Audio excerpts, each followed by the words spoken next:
semuanya, perkenalkan nama saya Arjuna Baikwala Gauri dari kelas 12 IPA 5. Assalamualaikum warahmatullahi wabarakatuh. Perkenalkan nama saya Helmi Sedasan dari 12 IPA 5.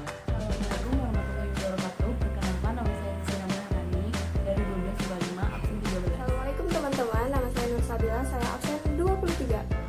Assalamualaikum warahmatullahi wabarakatuh. Nama saya Safira Zahra, absen 25.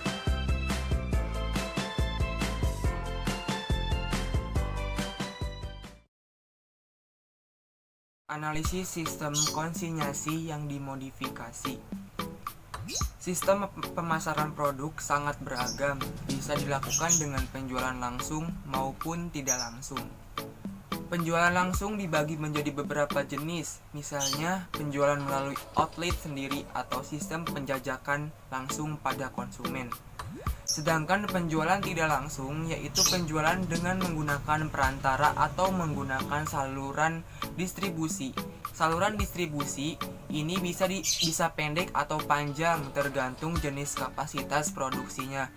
Jadi pada sistem ini contohnya seperti menaruh barang pada suatu tempat atau suatu toko. Nah, salah satu sistem yang akan diterapkan pada sistem pemasaran produk makanan khas daerah adalah sistem konsinyasi. Ada sistem konsinyasi. Kalau sistem konsinyasi itu bisa dibilang hubungan antara produsen atau pemilik dagangan dengan pemilik toko. Jadi kalau dijabarin tuh ibaratnya ini tuh nggak terlalu rumit sistemnya, karena si produsen ini yang punya dagangan ini cukup mencari toko yang bersedia untuk menitipkan atau menjual dagangannya tersebut. Kalau bahasa lokalnya itu, kalau misalkan di sekitar kita ya biasanya itu barang titipan gitu loh, dagangan titipan. Nah itu dia menerapkan sistem konsinyasi. Nah untuk menerapkan sistem konsinyasi itu juga ada kesepakatan antara produsen dengan pemilik toko supaya menghasilkan kerjasama yang baik. Sistem konsinyasi ini merupakan sistem yang menguntungkan kedua belah pihak, karena bagi produsen yang menitipkan produknya, mereka hanya menitipkan saja kepada warung ataupun toko yang akan memasarkan produknya tersebut. Kemudian bagi pemilik warung ataupun toko yang memasarkan produknya tersebut, mereka mendapatkan keuntungan karena bisa menjual hasil dagangan tanpa modal serta mendapatkan hasil penjualan dari produknya tersebut.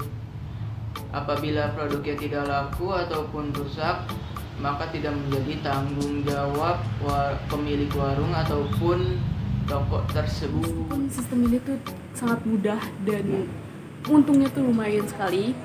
Dalam menggunakan sistem itu kita harus hati-hati banget ketika kalian menitipkan barang ke sebuah toko atau outlet atau warung yang kalian inginkan tersebut. Itu kalian harus menulis semua harga sesuai dengan jenis barang yang Anda titipkan ke warung atau outlet tersebut, agar tidak terjadi kesalahan dalam penghitungan jumlah barang.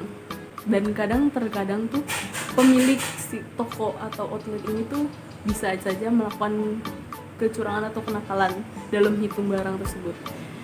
Nah, kita melakukan ini tuh agar nantinya tidak akan terjadi sebuah kerugian kalau setiap Anda menitipkan Anda tidak menaruh atau kalian tidak menaruh atau mencantumkan jenis dan harga sesuai harganya.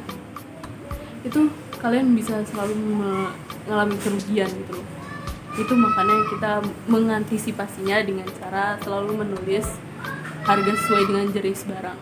Jadi teman-teman, selain itu terkadang juga ada pemilik toko yang pelit loh, menunda-nunda pembayaran barang titipan, padahal barang tersebut sudah laku terjual. Jika kita menemukan pemilik toko seperti itu, alangkah baiknya kita memberhentikan kerjasamanya, karena itu akan merugikan kita.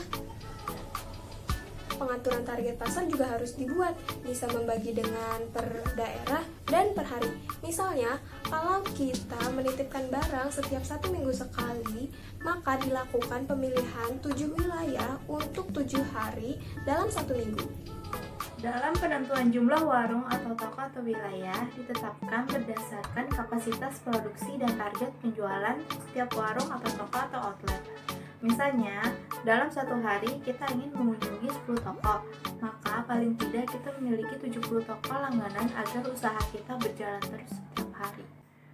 Hubungan kerjasama yang baik dan kepercayaan yang terbentuk dengan sistem ini lebih menguatkan sistem pemasaran produk makanan khas daerah.